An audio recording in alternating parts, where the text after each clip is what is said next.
గుర్తుపెట్టారు ఎవరో? జీడిమెట్ల సంఘటన మనందరికీ గుర్తుంది. ఒక 16 ఏళ్ల బాలిక తన తల్లిని తన ప్రియుడితో కలిసి ఘోరాది ఘోరంగా చంపేసింది. ఆ నిందితుడు ఎవరైతే ఉన్నాడో శివ వాళ్ళ అమ్మగారు మాట.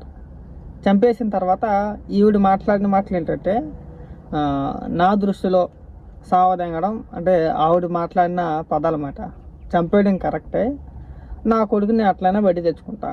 చాలా నవ్వుతూ చాలా హ్యాపీగా మాట్లాడింది. ఒకసారి ఆ వీడియో వినిపిస్తూ చూడండి.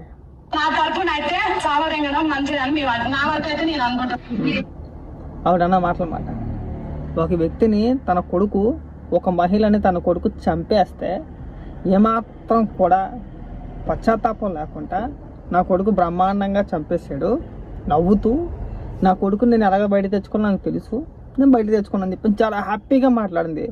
ఆ మాట్లాడిన సందర్భంలో చాలామంది ఈవిడ అసలు ఒక తల్లేనా, ఈవిడ ఒక మహిళేనా, ఒక వ్యక్తిని ఒక మహిళని చంపేస్తే ఈ విధంగా మాట్లాడుతున్నా అని చెప్పేసి చాలామంది విమర్శించారు, చాలామంది బండ బూతులు తిట్టారు.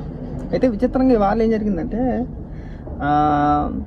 తన కొడుకుని చూసి చాలా రోజులు అయిపోయిందంట, కొడుకు మీద ప్రేమ పుట్టుకొచ్చేసింది. ఇప్పుడు ఏడ్చేస్తుంది ఆవిడ, నా కొడుకుని ఇప్పటి వరకు నేను చూడలేదు, మీరే న్యాయం చేయాలి. ఎవరు న్యాయం చేయాలంటే మనం న్యాయం చేయాలంట.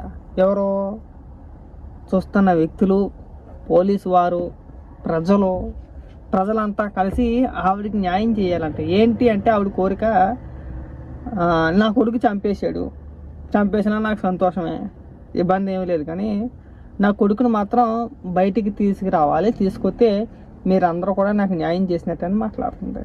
ఒకసారి ఆవిడ మాట్లాడిన వీడియో కూడా వినిపిస్తావేనండి.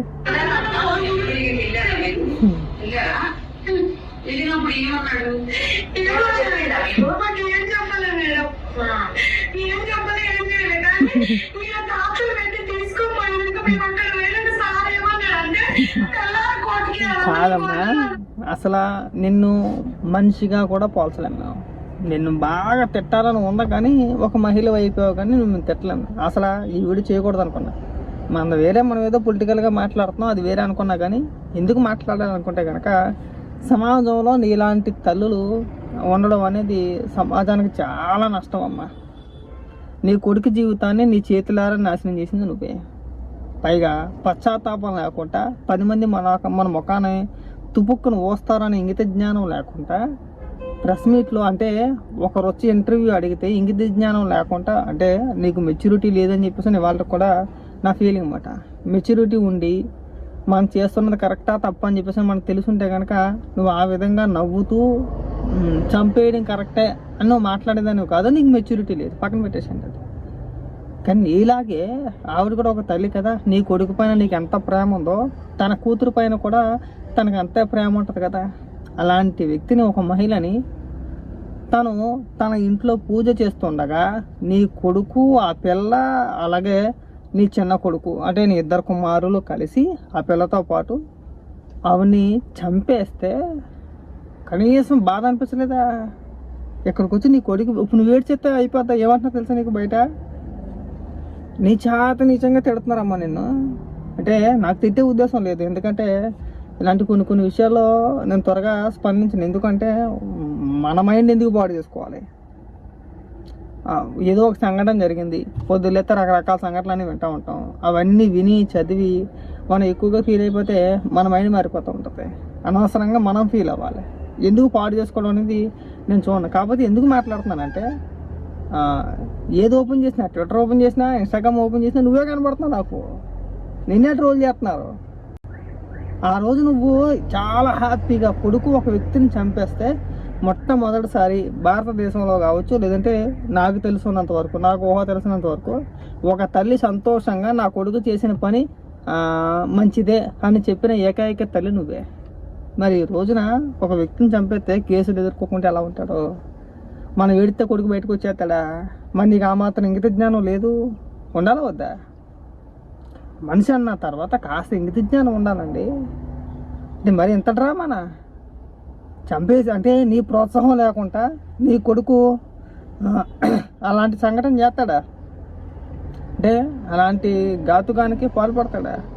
లేదుగా. నీ ప్రోత్సాహం కూడా ఉంది, నీ తప్పు కూడా ఉంది, ముమ్మాటికి నీ తప్పు ఉంది అందులో. ఆవిడని చంపడంలో నీ పాత్ర కూడా ఉంది. అసలు వాస్తవంగా లెక్కేస్తే ముందు నిన్ను తీసుకెళ్ళి లోపలేసేయాలి. నీ కొడుకు కంటే ముందు నిన్ను తీసుకెళ్ళి లోపలేయాలి.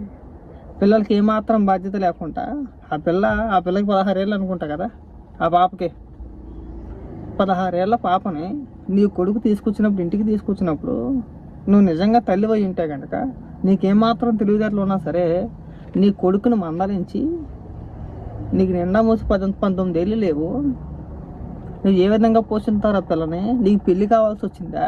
ఆ పిల్లకి 16 ఏళ్ళు, మైనర్ బాలిక, చట్టరీత్యా ఇది నేరం. మనం అలా తీసుకురాకూడదు. ముందు తీసుకెళ్ళి వాళ్ళ ఇంట్లో దింపిరా అని చెప్పాల్సిన బాధ్యత నీది. చెప్పలా? ఏ ఆడపిల్లని ఒకటిగా, మన ఇంట్లో ఆడపిల్ల అయితే ఒకటి, వేరే వాళ్ళ ఇంట్లో ఆడపిల్లతో ఒకటి కాదుగా. కేసు పెడతారు ఖచ్చితంగా. ఇంట్లో ఒక ఆడపిల్ల మిస్ అయిందంటే ఖచ్చితంగా తల్లిదండ్రులు చేసే మొట్టమొదటి పని ఏంటంటే ఖచ్చితంగా కేసు పెడతారు, మా అమ్మాయి కనబడట్లేదు అని చెప్పేసి కదా. అందులో భాగంగానే కదా వాళ్ళ తల్లి వెళ్ళి కంప్లైంట్ ఇచ్చింది. ఈ తీరా విచారంలో నీ దగ్గర ఉందని చెప్పి తేలింది. సో వచ్చారు, తీసుకొని వెళ్ళారు. ఇప్పుడు ఒక ఆడపిల్లని తీసుకొని వచ్చేస్తే తల్లిగా నువ్వు మందలించాల్సింది పోయి నీ ఇంట్లో పెట్టుకుంటే నిన్ను కూడా నానా మాటలు అంటారమ్మా. అనుకుంటే ఎట్టు ఉంటారు? ఖచ్చితంగా అంటారు. మరి వాళ్ళు వచ్చి ఆ రోజు నవ్వి ఈ రోజు ఎడుతుంటే నేను ఏమని పిలవాలో మాకు అర్థం కావట్లా. అంటే నీ కొడుకుని, అంటే ఈవిడేమంటుందంటే ఆవిడ కొడుకుని మనమే కాపాడాలంట. ఎలా కాపాడాలి మనం? ఒక వ్యక్తిని చంపేస్తే ఎవడు కాపాడుతాడండి? ఏం మాట్లాడుతున్నారు మీరు? అసలు పిల్లలు ఎలా తయారవడం గల కారణం మీరు కాదా? ముఖ్యంగా సమాజంలో ఇలాంటి దుర్మార్గులు తయారవడం గల కారణం కూడా కొంతమంది తల్లిదండ్రులే. వాళ్ళకి అవగాహన లేకో, మెచ్యూరిటీ లేకో, లేదంటే వాళ్ళ ఆలోచన విధానాలు అలా ఉన్నాయో, లేదంటే పెంపక లోపము, వాళ్ళ చిన్నప్పటి నుంచి ఉండే పరిస్థితులు కావచ్చు, వాళ్ళు మాట్లాడుకునే మాటలు కావచ్చు, వాళ్ళ భాష కావచ్చు, మనం ఏం నేర్పిస్తే వాళ్ళకి అదే వచ్చింది కదా. నీ జీవిత కాలంలోనే నీ కొడుకులు పుట్టిన తర్వాత నువ్వు ఏ విధంగా పెంచావు అనేది మీ కొడుకుల ప్రవర్తన, నీ మాటలు బట్టి మాకు అర్థమైపోయింది. సైకో గాలని ఇద్దరు తయారు చేసావు. దానికి తోడు ఆ పిల్ల తయారైంది. ఆవిడ తల్లి అన్ని గాయాలైనా సరే లేచి కూర్చుంటే మళ్ళీ ఫోన్ చేసి మా అమ్మ లేచి కూర్చుంది వచ్చి చంపేయని చెప్పేసి ఫోన్ చేసిందంటే తప్పు ఆ పిల్లదే ఉంది, మీ కొడుకులదే ఉంది, ముఖ్యంగా నీది. అసలు నేను చూస్తూ ఉంటే నువ్వు ఒక తల్లివా అనే ఫీలింగ్ కలిగేసింది. నిజంగా చెప్తున్నా. దయచేసి ఇంకెప్పుడు కూడా మీడియా ముందుకు వచ్చి కన్నీళ్ళు పెట్టుకుంటూ మాకు మీరే న్యాయం చేయాలి, నా కొడుకు అమాయకుడు అంటే ఈవిడ ఏం చెప్తుందంటే తప్పంతా కూడా చనిపోయిన మహిళదంట. ఎంత విచిత్రం చూడండి, గుర్తుపెట్టుకుని బాగా. వీళ్ళు ఒక మహిళని చంపేశారు.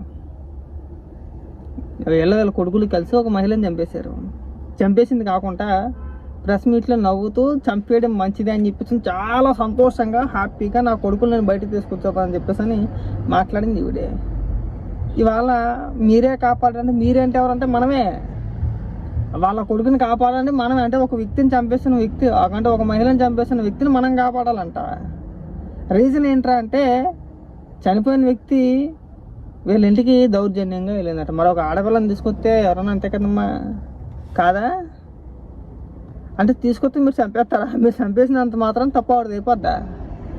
వీళ్ళు చంపేసి పైగా తప్పు ఆవిడదే అని చెప్తూ ఇవి లేట్ చేస్తుందండి. మహానటి అనొద్దు నిన్ను. నిజంగా నువ్వు సినిమాలో వెళ్ళి ఉంటే కనుక ఒక రేంజ్ పర్ఫార్మెన్స్ చేసేదాన్ని. అసలు మనకు సంబంధం లేని సబ్జెక్ట్ కానీ నాకు ఎందుకో మనసు ఆగల, చేయాలని ఇంట్రెస్ట్ లేదు కానీ మనసు ఆగల. ఇలాంటి వ్యక్తులను చూస్తూ ఉంటే ఇగో సమాజంలో ఇలాంటి వ్యక్తులు కూడా ఉంటారు అని చెప్పే ప్రయత్నం మాత్రమే ఇది. ఇకనైనా సరే పిల్లలను పెంచేటప్పుడు వాళ్ళకి కాస్త బాధ్యతలు, మనం ఏం చేయాలి, మనం ఏం చేయకూడదు, ఏం చెప్పాలి, ఏం చెప్పకూడదు, ఎలా ఉండాలి, ఎలా ఉండకూడదు అనేది చిన్నప్పటి నుంచి కాస్త నేర్పితే ఇలాంటి సమస్యలు ఎవరికి రావు, రాకూడదనే కోరుకోవాలి.